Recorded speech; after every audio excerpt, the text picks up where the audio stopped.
السلام علیکم، میں ہوں قاسم علی۔ جاوید پبلشرز بولتی کتابوں کے پلیٹ فارم سے آپ کو خوش آمدید کہتا ہوں۔ آج ہم نے سبق پڑھنا ہے، وہ ہے زینہ اردو درجہ چہارم کا سبق نمبر 13 ہمدردی۔ ہمدردی سے مراد دوسروں کے غم اور پریشانی میں ان کی مدد کرنا، ان کی پریشانی کو دور کرنے کی کوشش کرنا، ان کے ساتھ جو ہے وہ ہمدردی کا اظہار کرنا، ان کے ساتھ جو ہے وہ پیار اور محبت اور خلوص سے پیش آنا تاکہ ان کی پریشانی دور ہو سکے۔ تو چلتے ہیں اپنے سبق ہمدردی کی طرف۔ ہمدردی دو لفظوں کا مرکب ہے، ہم اور درد۔ اس کے معنی ہے ایک سے زائد لوگوں کے دکھ درد میں شریک ہونا، یعنی اگر کوئی شخص کسی مصیبت میں مبتلا ہے تو دوسروں کو اس مصیبت میں متاثرہ شخص کی مدد کرنا۔ میرا نام جواد ہے اور ہمارے ہمسائے میں میرا دوست احمد رہتا ہے۔ وہ ہر وقت کسی نہ کسی کی مدد کرنے کے لیے تیار رہتا ہے۔ وہ بہت ہی اچھی فطرت کا مالک ہے۔ احمد اپنے فارغ وقت میں اپنے ہمسائے عادل صاحب کے گھر جاتا ہے اور جسمانی طور پر معذور ان کے سب سے چھوٹے بیٹے کے ساتھ کچھ وقت گزارتا ہے۔ ایک دن احمد کے بلانے پر میں بھی عادل صاحب کے گھر گیا تو دیکھا کہ احمد معذور لڑکے کے بستر کے قریب کرسی پر بیٹھا کہانی سنا رہا تھا اور لڑکے کے چہرے پر مسکراہٹ پھیلی ہوئی تھی۔ کسی کے دکھ میں، اس کی پریشانی میں شامل ہونے سے اس کے دکھ میں کچھ کمی آ جاتی ہے۔ اس سے نہ صرف انسان کو جو ہے وہ دلی سکون اور قرار ملتا ہے، بلکہ خالق کائنات کی طرف سے بھی اس کے درجات بلند ہو جاتے ہیں۔ اللہ تعالیٰ بھی اس کو اس کا اجر عظیم عطا کرتا ہے۔ احمد جب اپنے گھر پہنچا تو اس کی والدہ نے ڈانٹا کہ ہر وقت دوسروں کی خدمت میں لگے رہتے ہو، جس سے تمہاری پڑھائی کا حرج ہو رہا ہے۔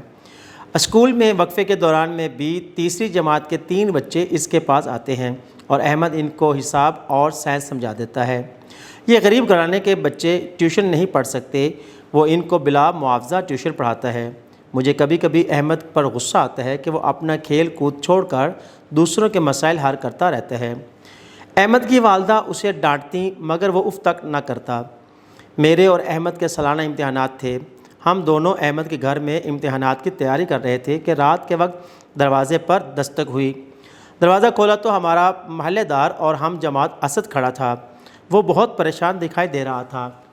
احمد نے اس سے پریشانی کی وجہ پوچھی تو اسد نے بتایا، میں نے بڑی محنت سے سائنس کے آخری 2 ابواب کے نوٹس تیار کیے تھے، پتہ نہیں کہاں رکھ دیے، مجھے وہ نوٹس نہیں مل رہے، میں بہت پریشان ہوں، اگر نوٹس نہ ملے تو میری پوزیشن پر اثر پڑ سکتا ہے۔ احمد نے سائنس کے اپنے تیار کیے ہوئے نوٹس اسد کو دے کر کہا، لو یہاں سے تیاری کر لو۔ اسد نے حیرانی سے پوچھا، پھر آپ کیسے تیاری کریں گے؟ میں نے ان ابواب کی تیاری کر لی ہے، آپ بے فکر ہو کر جائیں، احمد نے اطمینان دلایا۔ اس کے جاتے ہی میں نے احمد سے ناراض ہو کر کہا، اگر آپ اسے نوٹس نہ دیتے تو ہم دونوں اسد سے آگے نکل سکتے تھے۔ احمد نے سکون بھرے لہجے میں کہا، کوئی بات نہیں، کسی پریشان انسان کی مدد کرنا ہمارا دینی اور اخلاقی فرض ہے۔ اللہ اللہ کر کے امتحانات ختم ہوئے اور اب ہمیں نتیجے کا انتظار تھا۔ آخر وہ دن بھی آ پہنچا۔ تمام طلباء اسمبلی کے میدان میں جمع ہو گئے۔ پرنسپل صاحب سب بچوں کے نتائج کا اعلان کرنے لگے۔ جیسے ہی ہماری جماعت کی باری آئی، میں اور احمد چوکنا ہو کر بیٹھ گئے۔ پہلی پوزیشن پر ہیں احمد جمال، پرنسپل صاحب نے اعلان کیا۔ احمد کی حیرت اور خوشی کی انتہا نہ رہی۔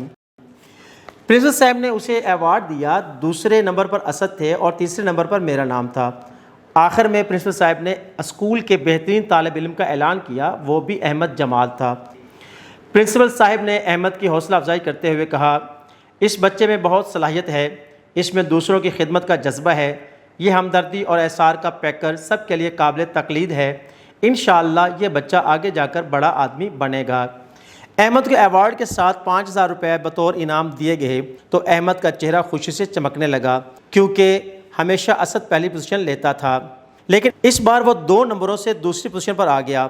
وہ دوسری پوزیشن پر بھی بہت خوش تھا، کیونکہ سائنس کے نوٹس کھو دینے پر وہ بہت مایوس ہو گیا تھا، لیکن احمد کی بروقت امداد سے وہ دوسرے نمبر پر آ گیا۔ اسد اور دوسرے ساتھی طلباء نے احمد کو مبارکباد دی۔ مجھے یقین ہو گیا کہ جب کوئی انسان اللہ تعالیٰ کے بندوں کے ساتھ ہمدردی اور مہربانی سے پیش آتا ہے تو اللہ تعالیٰ اسے عزت اور انعام سے ضرور نوازتا ہے۔